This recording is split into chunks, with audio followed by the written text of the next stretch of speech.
నమస్కారం అన్నయ్య గారు. ఆ, నమస్కారం అమ్మా. రేపు మనవడి బారసాలండి. జానకమ్మ, మీరు తప్పనిసరిగా రావాలి. అలాగే. చుట్టాలందర్నీ పిలిచి భోజనాలు పెడుతున్నాను. మంచిది. కాస్త అప్పడుగుదామని. ఇక తిరిగి రాదు. ఇప్పటికే చాలా డబ్బులు తీసుకుంది.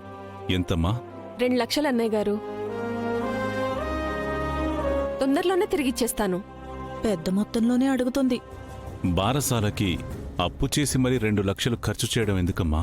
అంటే అన్నయ్య గారు, పిల్లాడి వేలికి చిన్న బంగారపు ఉంగరం, వచ్చిన చుట్టాలకి రిటర్న్ గిఫ్ట్ ఇవ్వాలి కదా.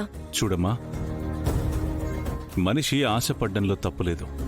కాని నలుగురి కోసం గొప్పలకి పోయి మీ స్తోమతకు మించిన ఖర్చులు చేస్తే రేపు మీరు చేసిన అప్పులు తీర్చుకోవడానికి మీ జీవితం సరిపోదు.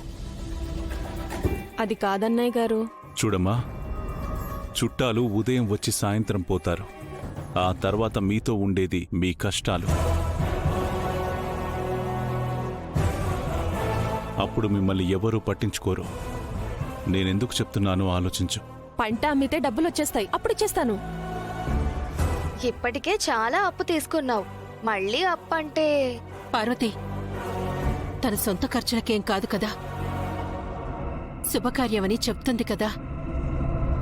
మనం ఇవ్వగలుగుతున్నామని అవతలి వాడనెప్పుడు అప్పుల పాలు చేయకూడదు జానకి. సరిదిద్దాలి. అలా అని శుభకార్యం చేసుకోవద్దని కాదు.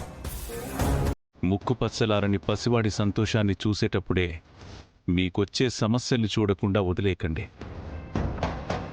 కానుకగా 10,000 ఇస్తున్నాను. అప్పుల భారం పెంచుకోవద్దు జానకి.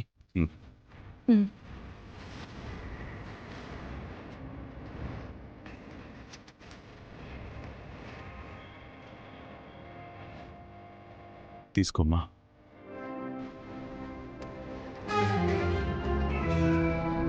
కాంతం మొహం చూస్తుంటే డబ్బు అవసరం చాలా ఉన్నట్టుందే.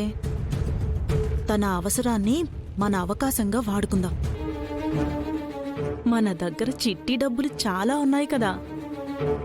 అన్నయ్య గారు, జానకమ్మ, ఇద్దరు తప్పకుండా రండమ్మా. ఆ సమయానికి మేమొస్తాంలే.